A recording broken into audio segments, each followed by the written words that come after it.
Good Morning News, a decentralized news organization. Welcome to the Good Morning News podcast. Here I'm Gelfi, with me Diego, publisher, and Hero. How you guys doing? Pretty good. We're well, Gelfi. Thank you for having us back again. All right. And this is our third episode, and I mean, I'm so excited to get started and talk about the news that happened last week. Diego was like rocking up, and he wrote about, I don't know, 2 or 3, maybe 3 articles, right? Yeah, 3 articles I wrote. Pretty much, all of them pretty much about Ethereum and Vitalik Buterin. So it's pronounced Vitalik Buterin. I don't know. I think that's an open question about how to pronounce that correctly. We have some audio. I mean, if we want to find out, I'm just saying. I think I got it right. Vitalik Buterin. Yes, that sounds right. I'm sure we won't get any hateful comments. I'm sure it's fine. Yeah, maybe in English that's it, but how about in Russian? Vitalik Buterin? I don't have a clue on that. I speak Kansas. That's what I speak. It's not even English. It's Kansas. It's Kansas. It's its own thing.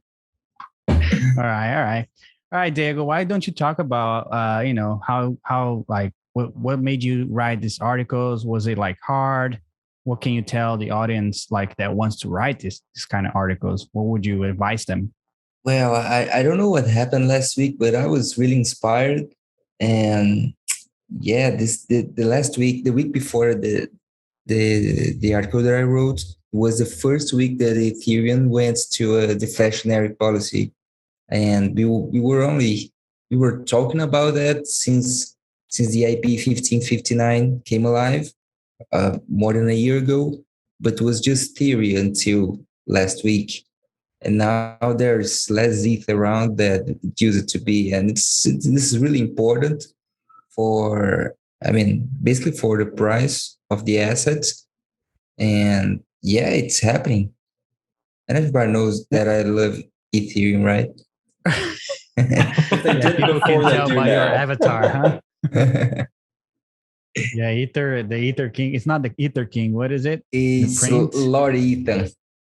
The Lord Ethan. Thanks to Mr. Nice work for Perch. Yeah, thanks to Mr. Perch's creativity.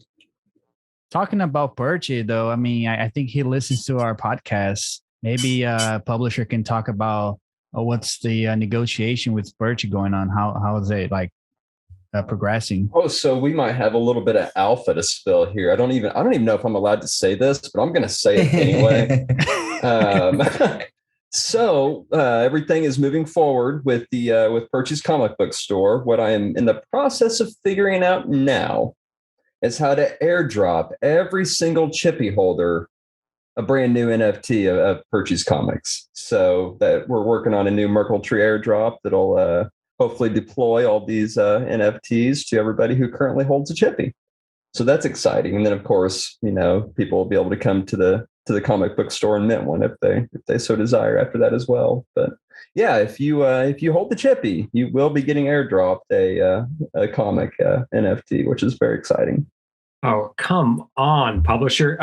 Perchy, also thank you for doing the cover for State of the DAOs at Bankless DAO this Wednesday. Very exciting. Wow, that's amazing. How many holders are there of the coveted chippy? So the fun story there, and there's quite a few, and there's a few wrenches that are thrown into this because the chippies themselves are actually under a couple different contracts. So I'm having to how to figure out how to airdrop to multiple different contract addresses at once, which is a fun challenge. And once I get that figured out, we'll be off to the races. And you like building, right? So that's a different challenge for you. Mm-hmm. Huh? Sure is. Are you gonna airdrop 30 different copies to Diego because he owns 30 chippies?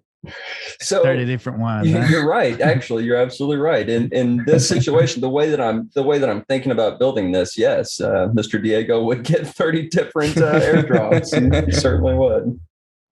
So it's just by the address. It's not like whoever owns a chippy is gonna get a copy, right? Right.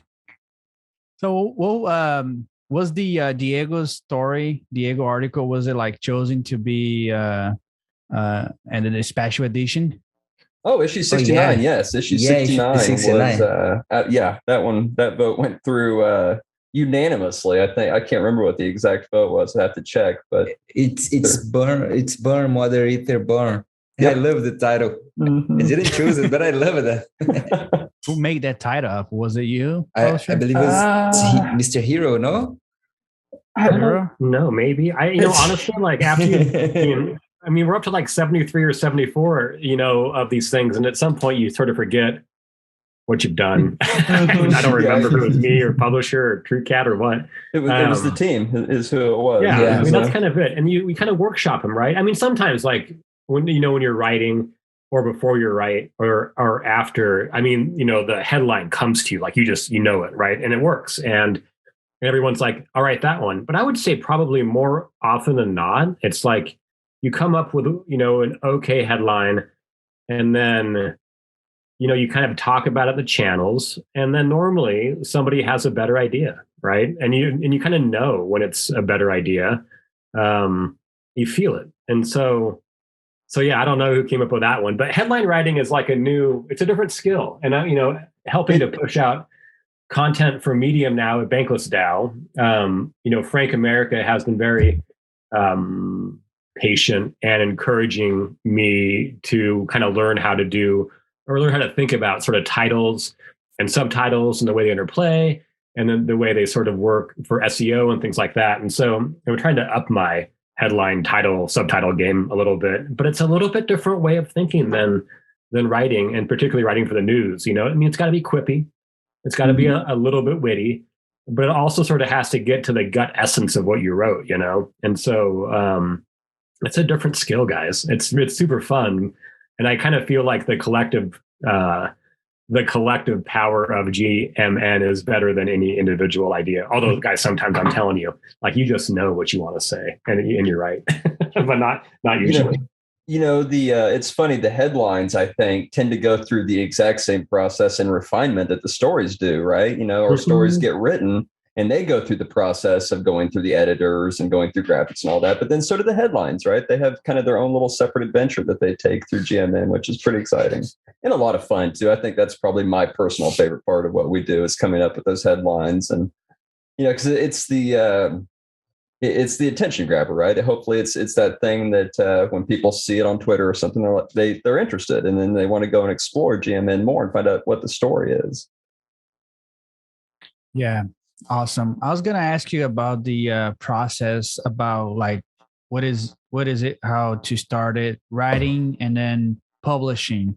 Are you guys thinking about migrating from Discord to a different place? I don't know, maybe in the website or a forum where you can just post the article there and get voted, or you for now we're going to stay on Discord? Well, it's something I haven't even given any thought to. I can tell you right now, if COOK were in here, he would immediately have an opinion on this. What would C-double say? I think I think for him, he loves Discord. It's what he knows, and it's hard for me to imagine doing what we do anywhere else, right? Discord just seems to have all the tools in place that allow us to accomplish this. They're not the greatest tools. We have to make do with what we have, but building something else. I love the server. Is very well organized and all the bots work. And just love it. You should definitely let COOK know that that man certainly does not get enough praise for what he does. And I don't know if you guys noticed or not, but there's a new bot running around the GMN Discord right now that he has named the GMN bot. So pretty exciting what he's got going on. Is that the one that when you say GM on the town square, it answers you? Yes. Like he answers GM? It now talks to you. So did he build it? Goes. Yeah, he built that from scratch. He's been working on it for the last 2 nights. I'm going to look at it now. Wow. Yeah, this is nice. This is working. I just try right now. It's working. It's his first bot that he's ever built from scratch. So pretty exciting milestone for him too. It's a bit like when I launched my first smart contract. I couldn't be more proud of him, honestly. So I'm excited to see where he takes this. Yeah, just like I say here, Good Morning News is more than just news. It's a place to creativity. If you want to build stuff, creative, for sure. Yeah, That is too cool. Who is a CKK? What does he do at the GMN? So it's a great question. He is. So here's where CKK and I have been friends since we were kids, right? We grew up together. Okay. A lot of people don't know that. He lives just a few blocks away from me, actually, here in Kansas. So he's also speaks Kansas. And he also speaks Kansas very well. He's one of the few that actually understand me when I talk. He can decode it anyway. No, what he does, he's just our, he at the end of the day, he's the Discord manager, right? If you get any pings or any notifications through Discord, that's because of him, right? He also runs a Twitter accounts. I try to put some content out every now and again, but we share that, the GMN account. So 90% of the time it's him tweeting and putting out those updates and those notifications. I tend to say he keeps the lights on here. That's what he does. Because of him, we're allowed to all get together and do what we do. I would like to see him participate more in the protocol, but that's a conversation we can have another day. Maybe he doesn't like to talk in the podcast. I'd love him to come to our podcast. Getting CKK to talk and grace us with his presence is it's a chore, but it's always great when he does. But he was on the AMA last week, and I was going, "Hey, look at you!" So I think that there's hope for him and a more public voice. Mm-hmm. Yeah, I had this experience with when we started, and he just said that it's a bad thing to be the first and the last. A couple of weeks ago, when I joined the community call, he was the only one on the stage, and I started to talk to him, and we talked. It was nice. He's a great guy. Super nice guy. It was the first time that I heard his voice.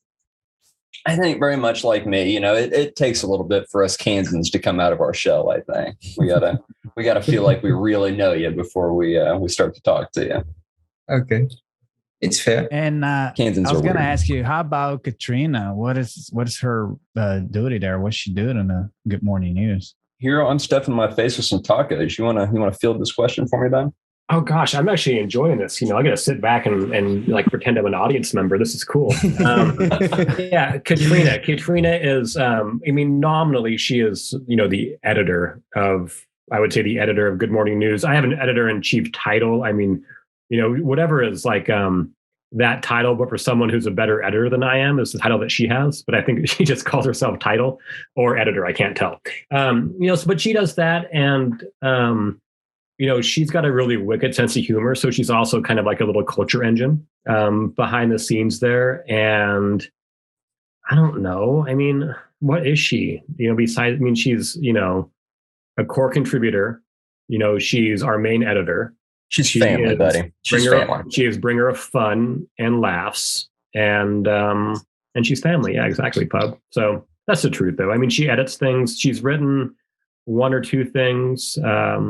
But I can tell you that, neither publisher nor I or any of our writers, if they're aware of it, we don't really ever feel comfortable if anything gets published without her looking at it first. Mm-hmm. And agreed. So, we've done it sometimes when she just, wrapped up for whatever reason doing other stuff. Not too many times. Maybe 5 or 10 of the articles that we've published have not gone through her hands in some way or another. But I can tell you every time they don't, I'm like, what's in there that shouldn't be, Well, I can tell you, excuse me, talking about mouthful.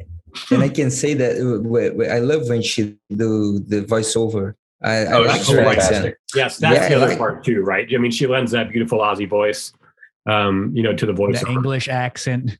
It's like that. The Aussie accent is so unique like that because it's a mix of whatever it is plus English. They like the British English, right? But yeah, no, truth be told, she is like, she's the editor. I don't know what an editor-in-chief is, to be honest. We just, at one point I was called executive producer. I don't know what that is either, and so like, because if anything, I'm really like the writer-in-chief. I write most of the stories, Katrina edits most of the stories, publisher does a little bit of everything, but makes sure that we ship every night, but sometimes also writes and sometimes also edits, right? I think it's true for all of us, though, right? I think every one of us is very much cross-trained across the board. What happens here at GMN? So yeah, I think that's right. But really with Katrina though, like, everything that goes out goes past her eyes, and we all feel much better for that. I beg her. I don't have to beg too hard because we're friendly, but I beg her to look at everything I publish outside of GMN as well. I trust her more than any other human being on earth for, making sure what we produce is the best that it can be. So she's world class, and we are very lucky to have her. One of the main things that we, about the process here at GMN is just always ensuring that there's that these stories or these articles run through the gauntlet, right? And by that, I mean, they're running through multiple sets of eyes, whether it be heroes and Katrinas or whatever. By the time one of these things gets published, you can almost certainly guarantee that at least 3 sets of eyes have gone over this thing to ensure that it's up to quality and that we haven't missed anything, right? Even though sometimes we do. We won't always be perfect, but we'll always try. No, we've issued one retraction, and that was pretty early on, like maybe within the first couple of weeks of going live. And so, for the most part, we're pretty dialed in. We missed something last night that no one would catch unless they knew. But otherwise, we do a pretty darn good job. And I think that even last night, and it was a statistical issue, that Katrina had a sense that something was off, although she couldn't really put her finger on it necessarily. She kind of knew, She did. It was interesting. Yeah. And hey guys, talking about last night, we had a new writer, right? Mm-hmm. Master Tomahawk. Yeah, that was awesome. Yeah, he came from the Bankless DAO as well, right? Mm-hmm. Yeah. That's a Writers Guild. Is Katrina on the Bankless DAO as well? Very much so. Yeah. Oh, nice. That's actually a pretty good segue, So, Good Morning News and the Bankless DAO Writers Guild are working on a proposal to essentially cross-pollinate each other to some extent. And so we're looking at a framework whereby we can bring, some writers and editors over to GMN, and they would get credit for some work over there. And then, find a way to get some of this technology that publishers built over to the Writers Guild and to help some of the work that we do go on chain. I think we've touched on this a little bit in a previous podcast, maybe, but I can't remember for sure. But that's like the plane. What are you planning over there? Want to put the newsletter on chain? Is that so? Yeah, it's something that we kind of need to think about, a little more fully. But yeah, so our average, our newsletters have thousands and thousands of words, right, in them, and so we couldn't put the whole thing on chain yet. Yeah, we can. Well, you could with the multi-page NFTs. Mm-hmm.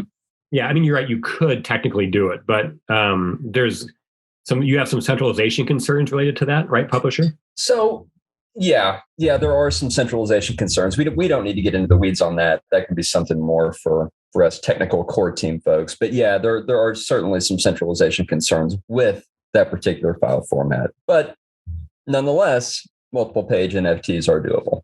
Yeah. And so that's correct. Sorry. Thank you for clarifying. We can't all be SFGs, right? But but yeah. And so, I can think pretty readily we could, create premium content, whatever that might look like. And then we could have, so we have on average, anywhere between 12,000 and 15,000 people who view our content for each newsletter we publish over in Bankless DAO. So it's a pretty broad reach.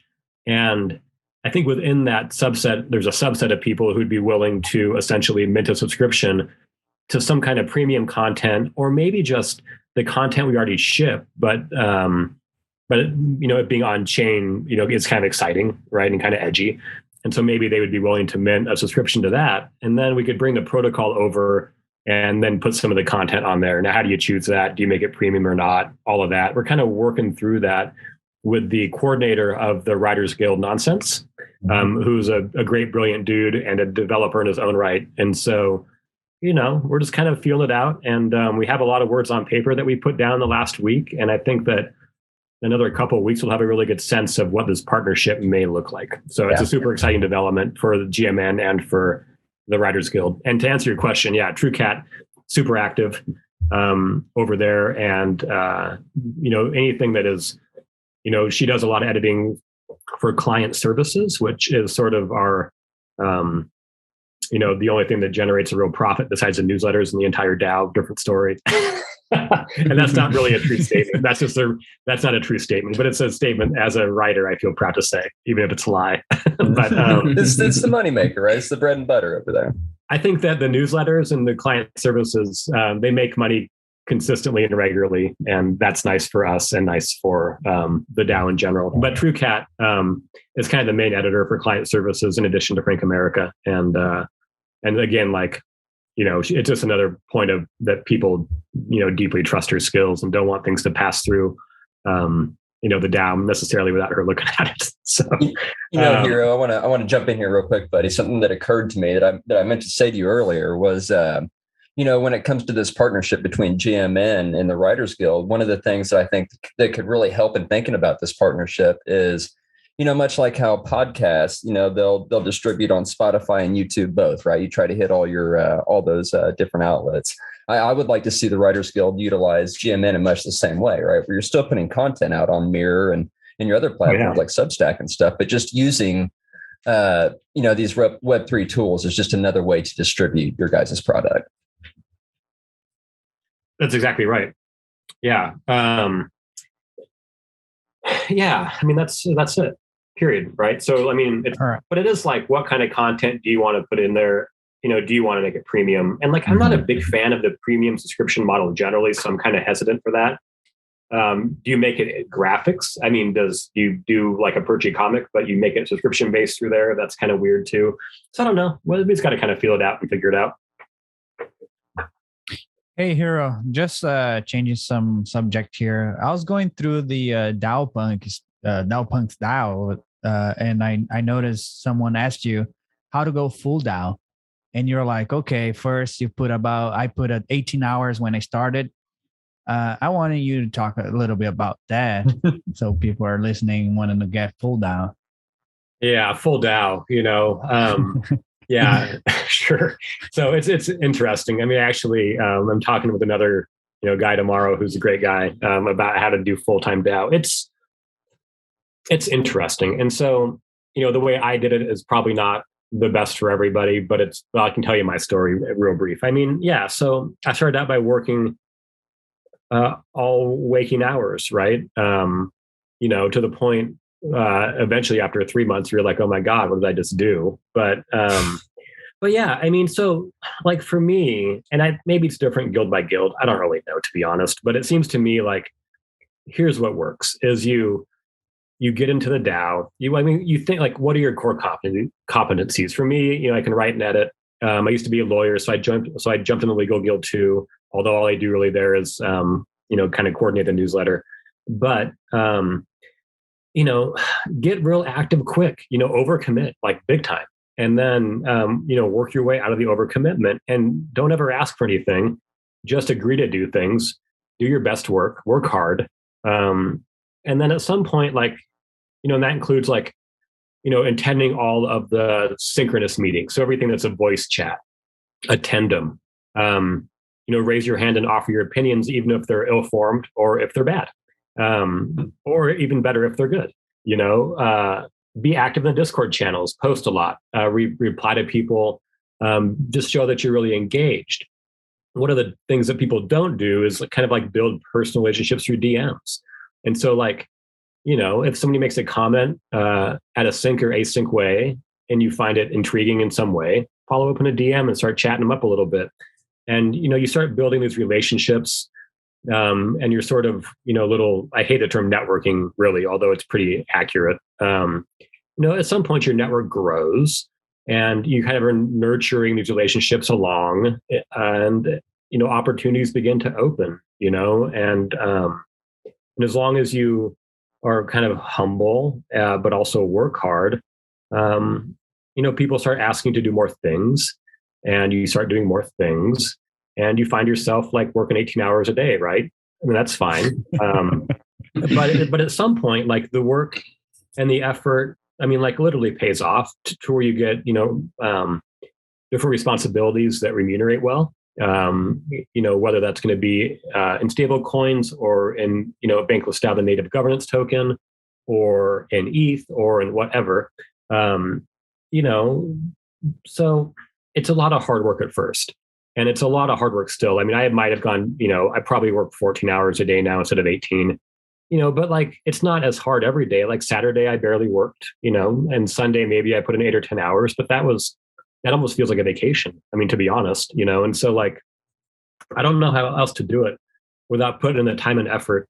And then not only building kind of products and content, but I mean, really building relationships with people, not for some type of end game, but because you're truly curious in people, right? I mean, this space is, it's anonymous, right? But I think that there's an interesting thing, or pseudonymous, I guess, for most people. And, there's this weird interplay of sort of pseudonymity and intimacy. And if you can get the tuning of that right, you really develop these really powerful kind of deep relationships pretty quickly.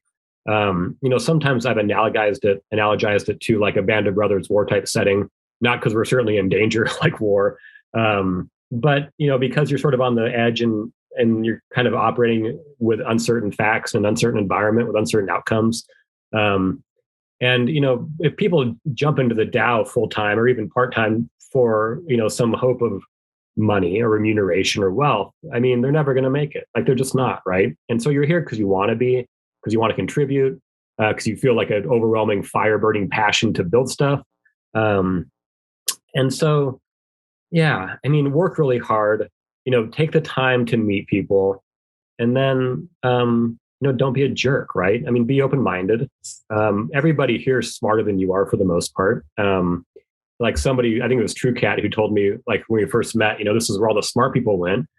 And I was never on social media before, so I can't verify that. But I mean, I can tell you that the general sort of like horsepower of humans in this space is much higher than any other place I'd played, much smarter than your average attorney. I'm sort of like, I don't like the term smart, to be honest, because it doesn't really encapsulate very much of what it means to be human. But I think we know what I mean when I say it. And so, yeah. Work hard, do good work, make connections, be vulnerable. Like, don't be afraid to be wrong. Don't be, you can be opinionated, but don't be closed-minded. Like, get ready to change your mind when you're convinced otherwise. And, those are really it, and then eventually, through consistent effort in those parts, doors open, you have roles in different places. And, then you start really seeing bank or ETH or whatever kind of flow in, right? And so part of the trick too is to kind of like not put all your eggs in one basket. I mean, I spend a lot of my time at Bankless Style, but it's not the only place where I spend time. And so, get active, right? And then I'm starting to learn too, like Twitter is like a really powerful tool, that I just ignored and kind of hated for no good reason. But I've made some really interesting connections on there that go deep, and so, don't be afraid of Web2 tools. Discord's a Web2 tool. Yeah, I don't know. I mean, I could rant about this forever, but that's really about it. Good work, consistency, time, building relationships, overcommit super hard. And even though you're overcommitted, get the work done anyway. And then good things happen. I think the key word hero, is just commitment, buddy. I think you just got to commit, right? Yeah, it's totally show up true. when times are hard. But like the truth is also, you sort of, if you are going to jump right in, and commit 18 hours a day, how are you going to do that with a full-time job, right? Yeah. I mean, you can't. And so, one joke I make sometimes is like, it's a bunch of, like you've heard trustafarians, right, who smoke a bunch of weed with a trust fund backup. And I feel like there's like Dowstafarians, right? Like people that either have trust funds or they have passive income or they just have fat sacks from crypto so they can kind of do it. And so, I mean, I don't have any of those things, but, I sort of, be able to make it work anyway. But I think some people just use credit cards. Like our credit card debt is higher than it's really ever been. But I know some of us just build constantly. Yeah, but like long term, I'm just not worried about it. I have so much confidence in the work we're doing here and the space generally that I'm happy to take some sacrifices in the short term to kind of fulfill a longer term vision. I'll say the other thing too is like back on like the be selfless thing, mission oriented people, I think, do better in the space than people who are out for themselves. And you can see the difference. And so, if you really wanted to go all in, it really helps to sort of either have a predisposition to a mission oriented mindset or to pick one up pretty quick. Because ultimately you're part of a team building stuff, and For some people like me who don't have hard skills like programming or development or infrastructure, all I can do is create and sort of coordinate content, right? So I can write stuff and edit stuff. I can organize talk. I can organize humans, right? I'm sorry, what was that? I say you know how to talk, you know how to participate in podcasts. That's a good thing. I'm learning, but like, and like you just have, but part of that is because I'm not afraid of sounding like an idiot, right? And so, you have to be vulnerable. That's the other part too. It's like you really got to be vulnerable and realize, like, hey, you know what? I don't know, but I'm willing to find out, and that ties into that intimacy component, which I'm still not really sure what that all means yet. But it's an important part of it. But I haven't been able to kind of take the time to write about it, so I don't really know for sure. But yeah, I don't know. I mean, that's the rough 10,000-foot vision. But maybe you're right, publisher. Maybe the answer's all about commitment. But there are some other, I think, key components in there too. Like you got to be open-minded. Sure. You got to be mission-oriented. I think it does really help if you have like soft human skills. But that kind of comes along with vulnerability. And I'm older too. Like, I mean, I'm 44, right? So I'm older than most people in this space. And, I've been through some shit. And so I have a little bit of perspective. I think that maybe someone who's 25 doesn't. So it's easier for me to sort of take a different view of these things a little bit and not get caught up in the politics of it and sort of keep a kind of a higher level, eyes over the windshield, out on the horizon kind of mindset. Yeah, definitely. You made a good point there because when you started, you say you were full time on the like bankless DAO, but there are multiple DAOs out there, like multiple opportunities, and money is just going to be like a consequence. So, right, go ahead, go for it, and just join them and trust the system, right? Have faith that it's going to work, right? I think that's key too. Well, it's going to work, but I mean, there are real issues, right? With like long-term contributor burnout, long-term contributor compensation. I mean, like how long can you go while taking, sort of a reduction in nominal pay, right? And it's not forever, right? And so, it's really important that some of the people in this space, focus their time and energy not only to like contributing to DAOs, but building, really smart DAO tools, right, that allow these things to happen for the long term. And let's be honest, I mean, Discord, we can say it works pretty well for servers, but it's a shit show. I mean, it is, a Web2 dopamine incentivized system, with the essentially like emojis that are really just like buttons and, attention shifting that's not done in a mindful way, and so it's not actually a very good platform. I think it's a terrible platform. And I think that there are alternatives. I actually have the names of some of them I've been meaning to explore, but I haven't had time. And I think that at some point, what we really have to do is build DAO tools that have, DAO contributor mental health as the focus and not something else. And so, as DAOs scale, you're going to see this be more of an issue. And so I'm like actively thinking about these things quite often, and how the tools that we use to DAO are insufficient for us and insufficient for DAOs, insufficient for allowing DAOs to scale. And so, we just kind of get some, really smart programming people to think that care about these issues, to think about how to build these tools better. I don't know how to do it, right? I just have ideas, but I can't build, so I can just sort of think about it and imagine the other possibilities, right? But I think that's a huge component of what we're talking about too. That's actually something that I think about it. Like Discord is it's a centralized company, and pretty much every DAO is on Discord. And I guess sometimes I imagine what happened if tomorrow Discord goes down. We definitely need to go somewhere else. We definitely need to build like a decentralized, I don't know, Discord, whatever. That's right. Well, that's right. Like Discord don't back up, right? So, I mean, if you had some nefarious person come in to GMN, now don't get me wrong, C-Double would, probably catch that first. But, essentially like, most Discord, like I could right now with my permissions go into Bankless DAO and basically delete the entire thing, right? And so you have this like implicit level of trust that I'm not going to go do that, right? And actually, I don't know if that's true. Can I go in there and delete? Yeah, I can go in there and delete a channel right now. I just checked. I could go right in there and delete a whole channel. I could delete a whole category, and that's wiped because it is not backed up, right? Mm-hmm. And so there are maybe 100+ people. And no one will know that was you. I don't know if they would. I don't know how well, that's trackable with the technology that we have. I just don't know. but it's essentially true, and there's like, say there's 100 of me with that same permission level in Bankless DAO, 20,000 people who join the server, maybe, 1,000 who are pretty, who regularly kind of swing in by, and maybe a handful of 100 who are pretty hardcore contributors. But I mean, that's a lot of implicit trust, right? I mean, you're going, okay, fine. You're just one disgruntled contributor away from getting it all wiped out, huh? That's a scary thought. That's totally it. And truth be told, like, we've been having issues with people coming into our Notion pages and like deleting and changing content within it, right? And tampering with the sheets and stuff like that. That's right. And so, there's that whole other level of trust in this thing, which is pretty interesting. But the fact that Discord is centralized, that it's not, that you can't back it up, as far as I'm aware, I've never heard from anybody that you can. That's a huge concern, right? And so, talk about a centralized failure point. I mean, my goodness, right? Yeah, I hope they're gonna be like a Web3 kind of Discord someday, and that'll like clear my mind a little. We just saw a great article today from that Aave put out. They're working on their Lens protocol, is what they call it. I don't know how familiar you guys are with that, but Aave is attempting to build some sort of Web3 social media platform. Now, whether or not it's going to have the tooling for DAOs, that's yet to be seen. But it's super interesting, though. They're like, I haven't read the most recent article, but I remember the announcement from like last spring, and like they have. I mean, like they're putting like hundreds of millions of dollars behind this product, right? That they're trying to develop. I mean, they're pouring in resources into it.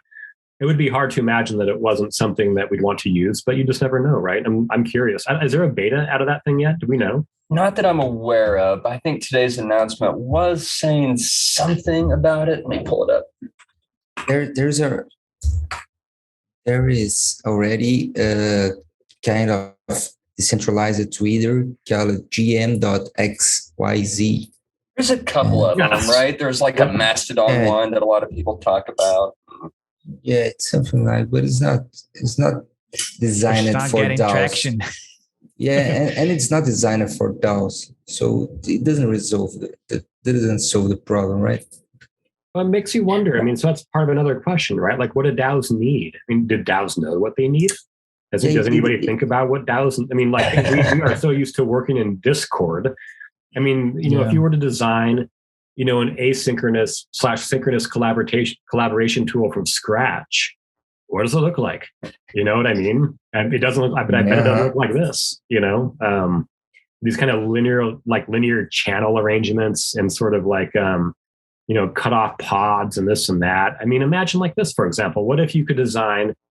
I'm just making stuff up now, but what if you could design something that, rather than being, sort of broken down by guilds or projects, was like, instead it was broken down by the people that with AI or something, who you interact with most. And then, those are the quickest people you found, or the quickest projects that you found or something, right? Or, the most frequent channels you posted in, or whatever versions of that would be, or voice channels that you participated in. Or it could scan your documents and it would like know where you want it to be before you wanted to be there, because it could look at your calendar and your documents and your sort of workload, and it would know where you needed to be before you needed to be there. So that pops up and you're there instead, right? And everything you need is in one place, your contacts for that project, the back ends, the notions or whatever. So I just think there's a lot there that somebody who thinks about these things in a way that's educated could really do something great for us. Yeah. I was going to ask a publisher, why were you like pissed when OpenSea acquired Dharma? Pissed is a good word. Yeah, that's a good word as any. So for a long time, Dharma was the one and only real off-ramp from Polygon to your bank account, right? Had been using Dharma for about the past 6 months, and it was fantastic, right? I didn't even have to touch layer 1 Ethereum. I could go straight from Polygon to my bank account. No issue at all. And then, oh gosh, whatever day it was this week, I opened up the Dharma app and saw that I've got a notification on my phone saying that I have 31 days to drain that account and leave their platform. Also, they had disabled all off ramps, so I could no longer take that money that was in that account and take it to my bank. I could no longer swap on the platform either, so I had to actually send the funds that were in that wallet to another wallet and then hit Uniswap or Sushi or whatever to do any transactions. So it was a really unpleasant way to get booted off of a platform. And then, of course, the real kick in the nuts, I think, was to find out that it was acquired by OpenSea, who I think everybody knows I already have a problem with for many reasons. So that was really it. It was just a really unfortunate way to inform the Dharma community that hey, we sold out to OpenSea. By the way, you guys don't have to go home, but you can't stay here. Well, and then to piggyback in the back of that, right? I mean, so, OpenSea, you guys may know by reading Good Morning News, hired essentially a CFO who was familiar with bringing companies public, right? And they tried to at least initially engage that process. And after a community outcry, backtracked, right? And so it's really clear that they are operating under a model of getting the core team rich and kind of screwing the community, right? And so, the Open DAO was the first to fork. And then LooksRare was second. And these are just, are both sort of that post IPO attempt. And so, they're like literally a centralized company that made their money through Web3 and through creating a user-friendly interface to buy NFTs. But then they wanted to leave like their whole community behind, right? And so we've seen the response to that. And then when you have them also want to buy Dharma, I think for a publisher, it was just too much. They crossed the line. I was not happy. Well, publishers trying to build everything on Web3, and it was like, oh, Dharma supposed to be a Web3 company. Now they're going back to the old ways. Well, right? and Dharma had, a lot of people don't know, Dharma's been around for, since forever. 2015. They have been around forever, and they have always been very, very loyal to their community, into the that Ethereum ethos, right? Of open source decentralization, that sort of thing. Or at least they pretended to be, right? They at least had me convinced enough to use the platform. And then the complete flip side of that, of course, like Hiro said, it has been OpenSea, where they have every step of the way, they have demonstrated that they don't give a shit about the people who got them to where they are today. And they don't care about the ethos that the majority of the space believes in. So yeah, watching a company like OpenSea eat a company like Dharma certainly left a bad taste in my mouth. Honestly, I don't like that hybrid kind of take from OpenSea, like selling NFTs, which is a Web3 stuff, being a Web2 company. And I don't know what's going to happen. But my question is, do you think people will care that OpenSea is a public company instead of being a community company? I think the numbers at LooksRare are giving us that answer right now. It seems to me, just by looking at some of these early numbers out of LooksRare, that people have made their decision that what they've built over there is working, and they are beginning to siphon off that market share from OpenSea. And I think as that Looks token continues to appreciate in value, I would imagine that you're going to see a lot more people flock over there, because this is a platform that's rewarding people who use the platform, right? OpenSea is not paying you to use the platform. LooksRare is paying you to use the platform. Which one are you going to pick? It's a no-brainer. Can I ask you a question though? Like, why does the UX for LooksRare suck so bad? It looks like really rare, but not in a good way,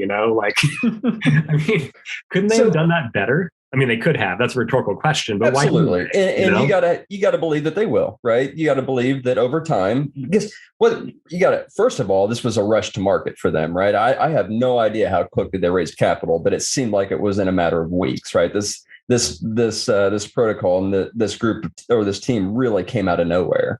So I would imagine they spun this whole thing up really quick. They rushed the product out as fast as they could, which meant bare bones, right? They've got a pretty bare bones structure going on. Also bare bones as far as what NFTs they can even render, right? We can't even render GIFs at this point yet on LooksRare. All you can render are PNGs. But that'll change, right? You give them another month in this space, another month of building, I guarantee their platform is going to be beyond what OpenSea has. I would say just give them time, right? This is a very early team. They're in very early stages of development. And a lot of these things are just cosmetic too, right? The hard part for them is done. the structure, the backbone of the protocols in place. So now it's just a matter of fine tuning it, making it look nice. Yeah, my only concern is that OpenSea now is going to heavily advertise their product to the mass, and when people come, I don't know if they're going to find a way out. Like if they're going to see other platforms, they're going to know about Web3, decentralization, that kind of stuff. And you're probably right. Yeah. And I would imagine that for 95% of people who come into this space, they won't, right? They won't know any of that stuff. For them, OpenSea will be the on-ramp into crypto. But you got to hope that as time goes on, that they'll realize that there are alternatives out there. There are better alternatives that will actually pay them to use the platform. And I don't think it'll take long for those people to realize that. Every one of us on this podcast right now was once new to crypto, and we all once had no clue what we were doing, but we learned and we all found our way. I have to believe that other people will too. Yeah, it's like the Instagram, the Meta company. They're building their own NFT platform, which is another player out there. But it's of course likely it's going to be very, very centralized. And I hope people, when they see that, they find a way out and get to know other platforms and why crypto exists in the first place. Because it's not just, to me, it's not just the money aspect, but it's more like building this community culture kind of thing. So I want people to come and get to know the rabbit hole, actually. Okay. In whatever way gets them there, right? If they got to fall down the rabbit hole through a centralized source, so be it. They'll find their way eventually. Yep. All right. We're getting to the end. And as you know, as always, Hero or maybe publisher can, make something up to convince our audience to join the GMN DAO. Go ahead. Here, you want to pitch it, or you want me to, buddy? Man, I'll tell you what I did last week. Why don't you do this week? We'll trade it. I'll pitch it. So, why would you want to join GMN? If you are a journalist who's in a part of the world right now that might be under some geopolitical pressure, maybe like the Ukraine, and you've got a story to tell and you want a place to get that story out, GMN is the place for you. Submit that story to our protocol. We will publish it. It doesn't, I was going to ask you, does it need to be in English? Can like someone from a different country writing their native language, are we able to translate it to English? Or it's not a thing yet? That is a great question. That is a great question. One we'll probably have to address on a different podcast. Yeah, I mean, the shorter answer is no, because the core contributors, only speak English really, and even then poorly, right? The larger issue is like, but imagine this, like Kansas. What's that? Yeah. I say speak Kansas. Yeah, exactly. But think about this, right? Like, I mean, if you guys, you, Diego, wrote something in Portuguese, right? And then Portuguese and Spanish, we could translate that. Well, and then you could translate it, right? And so you could do like a 125-word quick article in both Portuguese and in English. And then, that might be an interesting idea to explore, right? Also, just run it through Google Translator, let it do its thing. But you'd really want to have them both, right? You want you want both on the same page. And then, you could translate it, I guess. And then really, as we get more plugged into Bankless DAO, depending on how that, we choose to have that go forward and how we're received, they have a translators, it's not probably a guild. Maybe it's a project. I don't really know. You guys probably know better than I do. But you could take use of perhaps those as well, right? And so I think that's really a part of the longer term roadmap, right? And we've talked about this before about getting different GMN nodes up throughout the world, publishing in their own language, right? Yep. And so all part of the decentralization effort, my friends. Great. Awesome. Yeah, that's a scaling solution for GMN, right? Big time. That's one for sure. Of the kinds. Guys, thank you so much for coming today, recording this podcast. I know we're late, but as always, we're here and we're trying to bring the word out. Thank you very much. And we're heading to our community call right now. Thank you. Thank you, guys. Nice to be here. You. Go for Diego. Such a pleasure. Me too, guys. All right, my friends, we've got ourselves a community call in 5 minutes. I'm going to go make some coffee. I'll see you there. Cheers, friends. Right, see you there. Bye-bye. Cheers. See you there. Cheers.